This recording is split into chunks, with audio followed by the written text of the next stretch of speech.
Yang pertama ada Yusril Iza Mahendra yang menjabat sebagai Menteri Koordinator Bidang Hukum dan HAM, Imigrasi dan Permasyarakatan yang dilantik pada 21 Oktober lalu. Baru menjabat, Yusril menyebut peristiwa 1998 bukan termasuk pelanggaran HAM berat. Pernyataan itu bahkan dilontarkannya di Istana Kepresidenan Jakarta pasca dilantik. Menurut Yusril, setiap tindak pidana merupakan pelanggaran HAM berat, namun tidak semua pelanggaran HAM berat tergolong berat. Ia mengklaim beberapa tahun ini tidak terjadi pelanggaran HAM berat di Indonesia. Pernyataan Yusril pun langsung disorot oleh masyarakat. Kemudian kedua ada Yandri Susanto.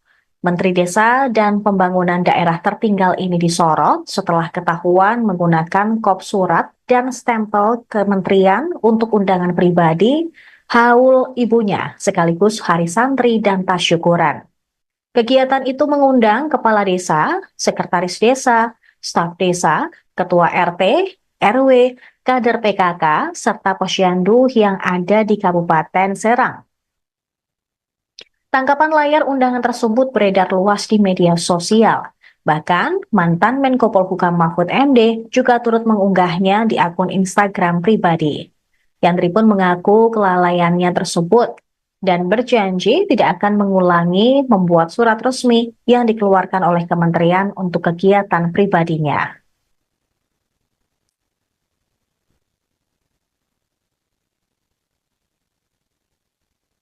Kemudian ketiga, Mayor Teddy Indrawijaya. Pasca dilantik sebagai Sekretaris Kabinet, Mayor Teddy ternyata masih berstatus TNI aktif. Sejumlah pihak pun menyarankan Mayor Teddy untuk keluar dari TNI, sebab berpotensi melanggar ketentuan pasal 47 ayat 1 Undang-Undang Nomor 34 Tahun 2004 tentang TNI, bahwa prajurit hanya dapat menduduki jabatan sipil setelah mengundurkan diri atau pensiun dini dari dinas aktif keprajuritan. Namun Ketua Harian Partai Gerindra, Sufmi Dasko Ahmad mengatakan struktur Seskap saat ini berada di bawah Menteri Sekretaris Negara, sehingga Mayor Teddy tidak perlu pensiun dini dari dinas aktif keprajuritan TNI, sebab posisi Seskap maupun Mensesnek tidak termasuk ke dalam jabatan sipil, sebagaimana ketentuan pasal 47 ayat 2 Undang-Undang TNI.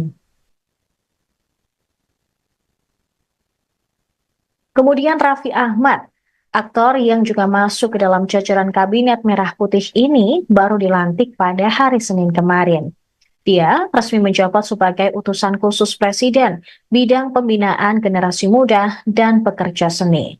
Ketika dilantik di Istana Negara Jakarta Senin kemarin, gelar honoris causa Raffi Ahmad turut disebut dan tercantum dalam Kepres. Gelar ini diberikan oleh Universal Institute of Professional Management atau UIPM di Thailand. Pemberian gelar ini pun sempat jadi perbincangan hangat karena UIPM disebut belum memiliki izin operasional di Indonesia. Bahkan warga Indonesia yang berada di Thailand juga sempat mengecek alamat kampus yang memberikan gelar tersebut dan hasilnya adalah bangunan sebuah hotel.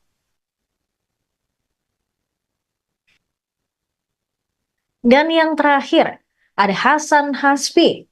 Kepala Kantor Komunikasi Presiden ini disorot akibat pernyataannya yang dinilai blunder. Pendiri lembaga survei Cyrus Network ini mengatakan dalam kabinet Prabowo Gibran ada 7 menteri koordinator yang akan mengkoordinasikan kementerian di bawah mereka. Hasan Hasbi pun mengklaim kementerian Prabowo Gibran lebih ramping dari era Jokowi. Lalu ia membandingkan era Presiden Jokowi yang justru organisasi kementeriannya jauh lebih gemuk. Tercatat, di era Jokowi hanya ada 4 Menko.